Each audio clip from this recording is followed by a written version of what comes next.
মাছের ডিমের এই রেসিপিটা একবার খেয়ে দেখুন, ভাতের সাথে আর কিছুই লাগবে না।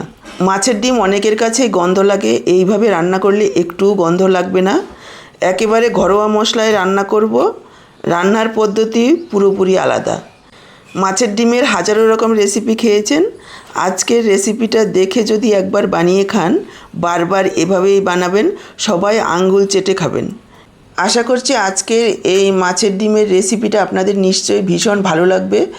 তো চলুন আর দেরি না করে রেসিপিটা দেখে নেওয়া যাক। নমস্কার বন্ধুরা, সোমার রান্নাঘরের আরও একটা নতুন পর্বে আপনাদের সবাইকে অনেক অনেক স্বাগত জানাই। আজকে দুর্দান্ত স্বাদের মাছের ডিমের রেসিপিটা করার জন্য দেখুন আমি এখানে দুটো মিডিয়াম সাইজের পেঁয়াজকে এইভাবে বড় বড় টুকরো করে কেটে রেখেছি। 1 ইঞ্চি পরিমাণ আদা টুকরো করে কেটে রেখেছি, প্রায় 12 থেকে 14টা রসুনের কোয়া আর 2টো কাঁচা লঙ্কা টুকরো করে কেটে রেখেছি। এবার সব কিছু একসঙ্গে মিক্সচার জারে নিয়ে নিচ্ছি। এবার একটু পেস্ট করে নেব, তবে এখানে কোনো রকম জল দেওয়া যাবে না। জল ছাড়াই পেঁয়াজের রসে এইরকম একটা পেস্ট করে নিয়েছি, দেখুন সাইডে রাখছি। এদিকে দেখুন নিয়েছি একটা বড় সাইজের আলু, খোসা ছাড়িয়ে এভাবে জলে ভিজিয়ে রেখেছি যাতে কালো না হয়ে যায়। এবার আলুটাকে একটা গ্রেটারের সাহায্যে গ্রেট করে নেব। আমি এখানে কাঁচা আলু ব্যবহার করছি, আপনারা চাইলে সেদ্ধ আলুও দিতে পারেন। আলুটা দিলে যেমন খেতে ভালো লাগবে, সেই রকমই রান্নাটাও খুব ভালো তৈরি হবে। দেখুন পুরোটা আলুকে আমি এইভাবে গ্রেট করে জলে ভিজিয়ে রেখেছি যাতে কালো না হয়ে যায়। 2-3 বার জল পাল্টে পাল্টে ধুয়ে নিয়েছি যাতে আলুর মধ্যে কোনো রকম স্টার্চ না থাকে। এদিকে দেখুন মাছের ডিমটা ধুয়ে একটা ছাঁকনিতে রেখেছি যাতে জলটা খুব ভালোভাবে ঝরে যায়। এখানে 200 গ্রাম রুই মাছের ডিম রয়েছে, আপনারা চাইলে এটা কাতলা মাছের ডিম দিয়েও তৈরি করতে পারবেন। এবার মাছের ডিমের মধ্যে দিয়ে দিলাম 1/2 চা চামচ হলুদ গুঁড়ো, 1/2 চা চামচ ধনের গুঁড়ো, 1/2 চা চামচ দিয়েছি জিরের গুঁড়ো, 1/2 চা চামচের থেকে একটু কম পরিমাণে দিয়ে দিয়েছি গরম মশলার গুঁড়ো। এবার যে পেঁয়াজ রসুনের পেস্টটা করে রেখেছিলাম সেখান থেকে 2 চা চামচ পরিমাণ এর মধ্যে দিয়ে দিলাম। আলুগুলো গ্রেট করে যে জলে ভিজিয়ে রেখেছি সেখান থেকে আলুগুলোকে চিপড়ে তুলে নেব যাতে কোনো রকম জল না থাকে। যতটা সম্ভব চিপড়ে তুলতে হবে। আলুগুলোকে চিপড়ে তুলে নিয়েছি। দিয়ে দিচ্ছি পরিমাণ মতো লবণ আর দিয়ে দিচ্ছি লেবুর রস 1 চা চামচ পরিমাণ। এই লেবুর রস দেওয়ার কারণে মাছের ডিমের যে একটা আষ্টে গন্ধ রয়েছে সেটা একেবারেই থাকবে না, তবে খুব বেশি পরিমাণে দেবেন না। এবার খুব ভালোভাবে মেখে নিতে হবে যাতে ডিমের চাকা অংশ না থাকে। আমি হাত দিয়ে চটকে মাখছি। দর্শক বন্ধুরা, আজকের পুরো ভিডিওটা দেখুন, আশা করছি আপনাদের ভীষণই ভালো লাগবে। যদি ভালো লাগে আর আপনি যদি নতুন দেখছেন তাহলে চ্যানেলটাকে সাবস্ক্রাইব করে সাথেই থাকবেন। ফেসবুক পেজ থেকে দেখে থাকলে পেজটাকে ফলো করবেন, ইউটিউব থেকে দেখে থাকলে চ্যানেলটাকে সাবস্ক্রাইব করবেন। আপনারা চাইলে আলু ছাড়াও রান্নাটা করতে পারবেন, তবে আলুটা দিলে খেতে ভালো লাগবে। রান্নার পর বোঝাই যাবে না যে আপনারা এখানে আলু যোগ করেছেন। আর আলু দেওয়ার কারণে মাছের ডিম অনেক সময় শক্ত লাগে রান্নার পর, কিন্তু এই আলু দিলে আর একটু শক্ত লাগবে না, একেবারে নরম তুলতুলে তৈরি হবে। দেখুন খুব ভালোভাবে মেখে নিয়েছি। এবার আমি যোগ করে দিচ্ছি 3 টেবিল চামচ বেসন। বেসন দেওয়ার কারণে বাইন্ডিংটা খুব ভালো আসবে, তবে খুব বেশি পরিমাণে বেসন দেবেন না, তাহলে শক্ত হয়ে যাবে। অল্প পরিমাণে বেসন দিতে হবে। আবার একটু নরম থাকলেও কোনো রকম অসুবিধা হবে না, যখন আমরা ভাজবো যেহেতু মাছের ডিম জমাট বেঁধে যাবে। বেসন দেওয়ার পর খুব ভালোভাবে মেখে নিতে হবে। আরও একবার মেখে নিয়ে খুব বেশি সময় রাখা যাবে না, যেহেতু আলু দেওয়া রয়েছে, লবণ দিয়েছি, জল ছেড়ে দেবে। সাইডেই দেখুন আমি একটা ফ্রাই প্যান বসিয়ে প্রায় 3 টেবিল চামচ পরিমাণ সর্ষের তেল গরম করে নিয়েছি। আমি এই রান্নাটা সর্ষের তেলে করছি, আপনারা আপনাদের পছন্দ অনুযায়ী রান্নার তেল দিয়ে করতে পারেন, তবে সর্ষের তেলে করলেই বেশি ভালো লাগবে খেতে। এবার আমি হাত দিয়ে এইভাবে বড়ার আকারে দিয়ে দেব। দেখেই বুঝতে পারছেন অনেকটাই নরম রয়েছে, তবে কোনো রকম অসুবিধা হবে না। তেলে পড়ার সাথে সাথেই জমাট বেঁধে যাবে। বড়াগুলো দেওয়ার পর প্রায় 1 থেকে 1.5 মিনিট অপেক্ষা করব। মিডিয়াম ফ্লেমে রেখে ভেজে নিতে হবে। এক পিঠ যখন একটু লালচে হয়ে ভাজা হয়ে যাবে তারপর উল্টে দিতে হবে। উল্টে দিয়ে একটু সাইড করে দেব, সাইডে আবার দিয়ে দেব। খুব বেশি পরিমাণে একবারে দেবেন না, তাহলে একটার সাথে একটা লেগে যাবে। দেখুন এক পিঠ 1-1.5 মিনিট ভেজে নিয়েছি। এবার উল্টে দিচ্ছি। এভাবে সাইড করে দিলে রান্নাটা হতে সময় অনেক কম লাগবে। এবার যেহেতু খুব নরম, যদি হাত দিয়ে আপনারা না দিতে পারেন এভাবে চামচ দিয়ে দেবেন, তাতেও খুব সুন্দর তৈরি হবে। দেখুন, দ্বিতীয় ব্যাচটা দেওয়ার পর আবারও 1-1.5 মিনিট ভেজে নিয়েছি। তারপর এইভাবে উল্টে দিচ্ছি। এবার 3-4 মিনিট সময় নিয়ে উল্টে পাল্টে একেবারে মুচমুচে করে ভেজে নেব।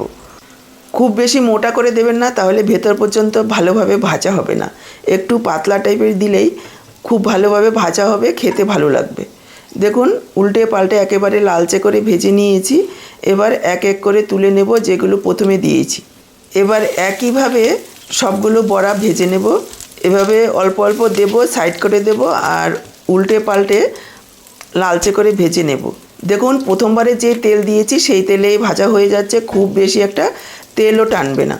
বড়াগুলো ভাজা হতে হতে এদিকে আমি একটা মশলা রেডি করে রেখেছি। দেখুন, 1/2 চা চামচ হলুদ গুঁড়ো, 1/2 চা চামচ লাল লঙ্কার গুঁড়ো, 1 চা চামচ কাশ্মীরি লাল লঙ্কার গুঁড়ো, 1/2 চা চামচ জিরের গুঁড়ো, 1 চা চামচ ধনের গুঁড়ো, 1/2 চা চামচ দিয়েছি গরম মশলার গুঁড়ো। এবার একটু জল দিয়ে মশলাটাকে ভিজিয়ে রেখেছি যাতে গুঁড়ো মশলাটা ফুলে যায়। সবগুলো বড়া ভেজে তুলে নিয়েছি। দেখুন কতটা সুন্দর তৈরি হয়েছে। এটা শুধু মুখেও খেতে ভীষণই ভালো লাগে। ঘরে বাচ্চা কাচ্চা থাকলে একবার খেলে বারবার চাইবে। গরম ভাতে, প্রথম পাতে কাঁচা লঙ্কার সাথেও খেতে ভীষণই ভালো লাগবে। এদিকে দেখুন, 2টো পেঁয়াজের এইভাবে বড় বড় পাপড়ি করে কেটে রেখেছি আর একটা টমেটোকে এইভাবে লম্বা করে কেটে রেখেছি। এদিকে মাছের ডিমের বড়াগুলো ভেজে তুলে নেওয়ার পর যে তেলটা রয়েছে তার মধ্যে আমি প্রথমে পেঁয়াজগুলোকে দিয়ে দিলাম। দিয়ে দিচ্ছি সামান্য একটু লবণ। এবার গ্যাসের ফ্লেমটাকে হাইতে রেখে 1 থেকে 1.5 মিনিট এইভাবে একটু নাড়াচাড়া করে ভেজে নেব। খুব বেশি নরম করব না, যাতে পেঁয়াজটা একটু ভাজা ভাজা হয়, একেবারে নরম না হয়ে যায়, সেইভাবেই ভেজে নিচ্ছি। প্রায় 1-1.5 মিনিট ভেজে নেওয়ার পর এখানে আমি যোগ করে দিলাম টমেটো। টমেটো দেওয়ার পর আরও 1-1.5 মিনিট একটু ভেজে নেব। প্রায় 2-3 মিনিট ভেজে নিয়েছি পেঁয়াজ আর টমেটোগুলোকে। এবার তুলে রাখছি। পেঁয়াজ টমেটোগুলো তুলে নিয়ে আরও 2 টেবিল চামচ পরিমাণ তেল দিয়ে দিলাম। তেল গরম হয়ে গেলে দিয়ে দিলাম 1/2 চা চামচ গোটা জিরে আর 1/2 চা চামচ পরিমাণ লবণ। লবণটা এ কারণেই দিয়েছি যে পেঁয়াজ রসুনের পেস্টটা আমি করে রেখেছি সেটা যোগ করব। যেহেতু পেঁয়াজের মধ্যে রস রয়েছে, গরম তেলে দেওয়ার সাথে সাথে চারিদিকে ছিটকাবে। এইভাবে গরম তেলে একটু লবণ অথবা হলুদ গুঁড়ো দিয়ে দিলে আর চারিদিকটায় তেলটা অতটা ছিটকাবে না। তারপর দেখুন, পেঁয়াজ রসুনের পেস্টটা যোগ করে দিলাম। এবার 2 থেকে 3 মিনিট সময় নিয়ে মিডিয়াম ফ্লেমে একেবারে লালচে করে ভেজে নেব। ভাজার সময় লাগাতার নাড়াচাড়া করে ভাজবো, যাতে একদিকে পুড়ে গিয়ে আরেক দিকে কাঁচা না থেকে যায়।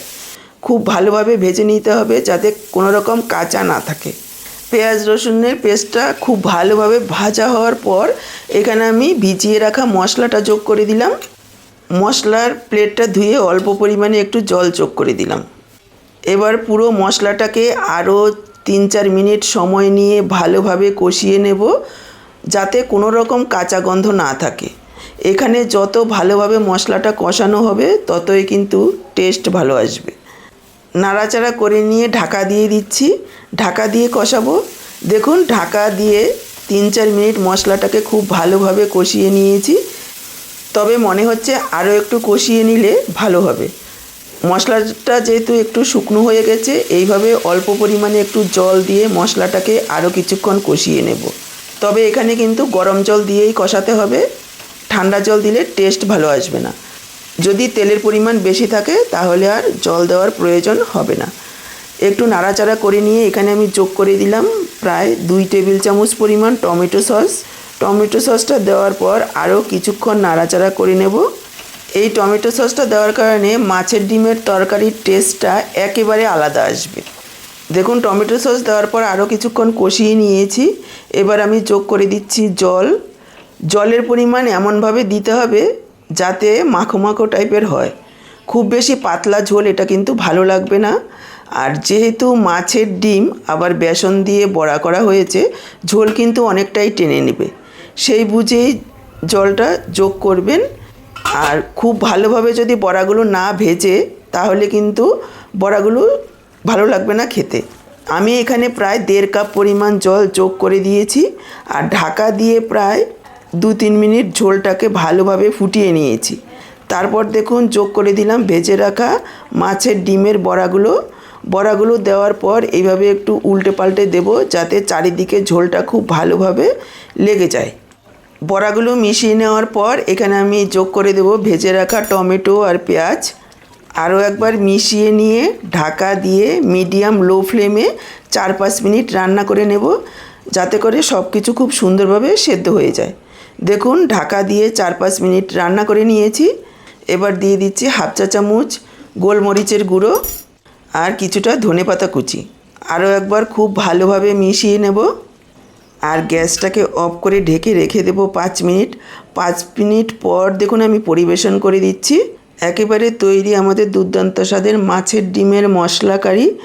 মাছের ডিমের অনেক রেসিপি খেয়েছেন, একবার এইভাবে খেয়ে দেখুন। তাহলে আজকে এখানেই বিদায় নিচ্ছি, আবার দেখা হবে নতুন কোনো রেসিপির সাথে। সবাই ভালো থাকুন, সুস্থ থাকুন। আপনাদের সবার সুস্থতা কামনা করে এখানেই শেষ করছি। সবাইকে অসংখ্য ধন্যবাদ পুরো ভিডিওটা দেখার জন্য।